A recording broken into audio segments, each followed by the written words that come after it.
भारत की आध्यात्मिक परंपरा के प्रमुख ध्वजवाहकों में से एक, सत्य, अहिंसा, अस्तेय, अपरिग्रह, करुणा, क्षमा, सहृदयता, विश्व बंधुत्व के आदर्शों के प्रतीक परम पूज्य आचार्य लोकेश मुनि जी से निवेदन करती हूँ कि वे इस अवसर पर हम सबको आशीर्वचन प्रदान करें।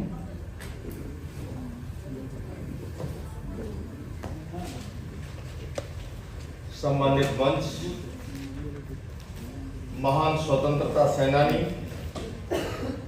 जैन धर्म के सुश्रावक,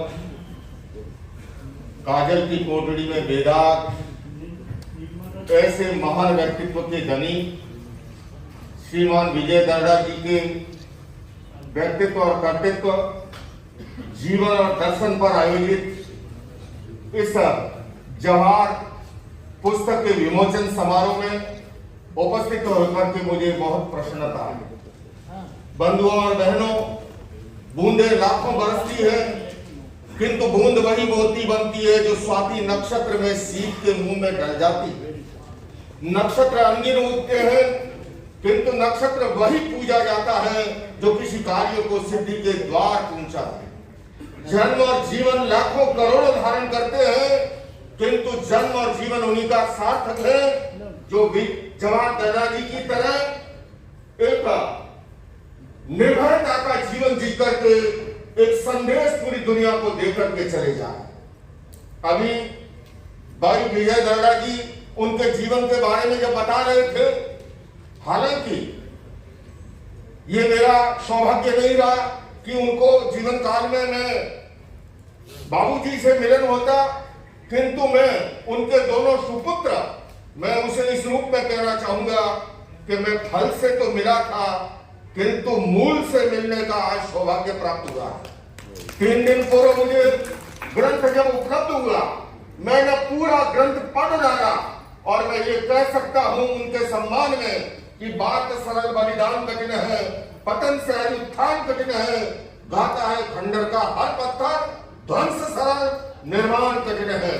बाबूजी ने जिस तरह से समाज के निर्माण के लिए, उत्थान के लिए, सृजन के लिए कार्य किया, भाई विजय दर्डा जी का मुझे टेलीफोन से संवाद मिला और उन्होंने कुछ उनके बारे में बताने की कोशिश की, जिसमें एक शब्द था कि वो हालांकि धार्मिक नहीं थे, किंतु मैं आज इस मंच से कहना चाहता हूं कि मैं आपके इस विचार से सहमत नहीं हूं। मैंने 2 जवाहर के बारे में ये सुना था कि वो धार्मिक नहीं है, पहले पंडित जवाहरलाल नेहरू, लेकिन मैं मंच पर जब गुलाम नबी आजाद जी उपस्थित है, मुकुल वासनिक जी उपस्थित है, जनार्दन त्रिवेदी जी उपस्थित है और मुझे अपने गुरुओं के नाम 2 इंदिरा गांधी राष्ट्रीय एकता पुरस्कार स्वीकार करने का अवसर मिला है। और तब से इस कारण से जब मैंने पंडित जवाहरलाल नेहरू के बारे में पढ़ा, और मैं आपको बताना चाहता हूं, प्रथम राष्ट्रपति राजेंद्र बाबू, प्रथम प्रधानमंत्री पंडित जवाहरलाल नेहरू, प्रथम उपराष्ट्रपति डॉक्टर राधाकृष्णन, तीनों ऑडियंस में बैठ करके एक जैन साधु का राष्ट्रपति भवन में अवधान का कार्यक्रम करवाते हैं। इससे बड़ा और कोई उदाहरण नहीं हो सकता। अगर वो धर्म का सम्मान नहीं करते या धार्मिक नहीं होते तो ऐसा नहीं होता। उसी तरह से मैं कहना चाहता हूँ, बाबूजी का जब मैंने जीवन और चरित्र पढ़ा, मैं कहूंगा धर्म और क्या होता है। आप ये भी बता रहे थे, जिस तरह से वाजपेयी जी का संवाद सुनाया, वो खुद चुनाव लड़ रहे हो और वो सभा करने आए विरोधी व्यक्ति, अरे अब तो जमाना यह है कि आकाश में विमान का जो है रास्ता मोड़ दिया जाता है और उस युग के अंदर वो गाड़ी रेलवे स्टेशन पर भेजते हैं। इससे बड़ा धार्मिकता की कसौटी ये नहीं है कि धर्म स्थान पर जाकर के, धार्मिकता की कसौटी यह है कि हम अपने पड़ोसी के साथ कैसा व्यवहार करते हैं, हम दूसरे व्यक्तित्व के साथ कैसा व्यवहार करते हैं। और सही मायने में कहूं, एक जैन संत होने के नाते भगवान महावीर ने एक अनेकांत का दर्शन दिया था, जिसे लोग शादवान दर्शन के रूप में भी जानते हैं। भाई हिलाधरन जी जानते हैं इस मामले में। मैं ये कहना चाहूंगा कि अनेकांत का अर्थ ही है अपने अस्तित्व की तरह दूसरों के अस्तित्व को स्वीकार करना, अपने विचारों की तरह दूसरों के विचारों का आदर और सम्मान करना, और यहीं से अहिंसा धर्म का शुभारंभ होता है। और बाबूजी 100% उसको जीते थे। मुझे भाई साहब ने ये भी बताया कि वो एक काम अवश्य था कि वो संवत्सरी का उपवास भी करते थे, पोषण भी करते थे। लेकिन मैं उन्हें कहना चाहूंगा, बाबूजी का जब मैंने ग्रंथ पढ़ा, वो उपवास इस अर्थ में नहीं कि भूखे रहना है। भूखा रहना जैसे जैन परंपरा में भी 24 उपवास में कुछ भी ग्रहण नहीं किया जाता है, 23 में पानी के सिवाय ग्रहण नहीं किया जाता है। हमारी सनातन आदि परंपराओं में भी कुछ पदार्थों के सिवाय उपवास में स्वीकार नहीं किया जाता है। पर मैं इस मंच से कहना चाहता हूँ, उपवास का सही अर्थ है उपआवास, आत्मा के निकट निवास करना, इट मीन्स उपवास। और उस मायने में मैं देखता हूँ तब बाबूजी 100% धार्मिक व्यक्तित्व था उनका।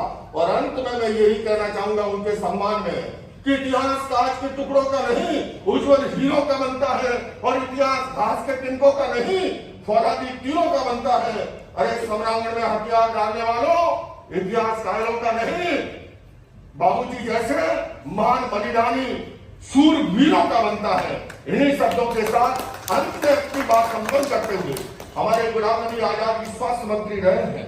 भारतीय संस्कृति में स्वास्थ्य का अर्थ केवल अंग्रेजी के हेल्दी शब्द से नहीं लिया गया।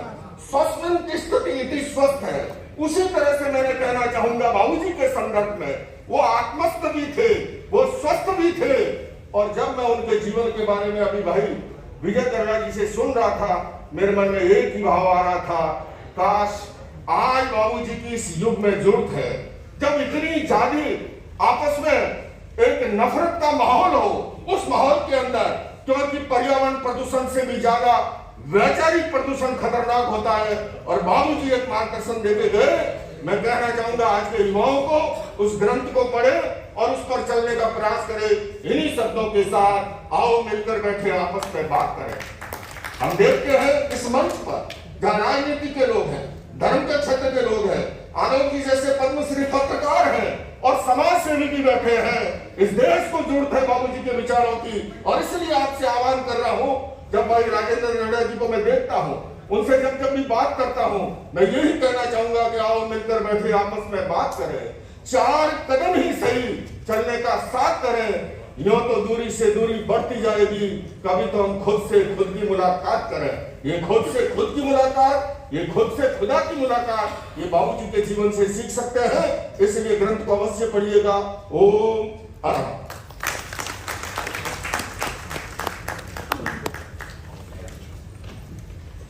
इस प्रेरक ओजस्वी उद्बोधन के लिए आपका हृदय से आभार परम पूज्य आचार्य लोकेश मुनि जी। और इसके पश्चात इस क्रम में मैं जिन्हें आमंत्रित कर रही हूँ, उनका शब्द